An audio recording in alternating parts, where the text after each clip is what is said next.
So obviously some of the most successful people in the world are highly upset about this, and almost none of them have bothered to explain what's actually in the Paris deal, though. But they assure us that deal is the solution to the single gravest threat this planet has ever faced, rising levels of atmospheric CO2. They're dead serious about that. You can tell by the outraged looks on their faces and the purple rhetoric.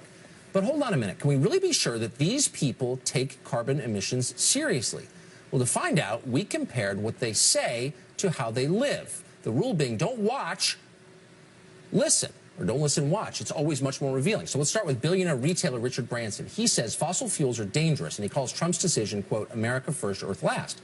Now, on the other hand, Branson owns a Dassault Falcon 50EX private jet. It burns more fuel on a single flight to Maui than you're going to go through in a lifetime of trips to the shore.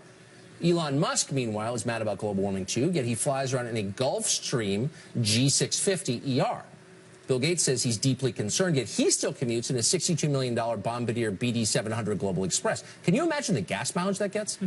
Leonardo DiCaprio says Trump's move threatens, quote, the livability of our planet, and yet DiCaprio flew a private jet 4,000 miles from Cannes, France to New York to accept a climate award and then flew back privately.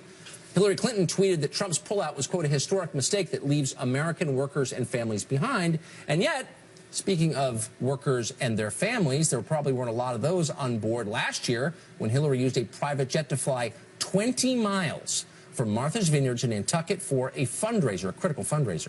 Also, it's a little rich for Clinton to tout the needs of the planet on the very same day, today, that a new email was revealed showing she once requested a separate private plane from Michelle Obama to fly to Betty Ford's funeral.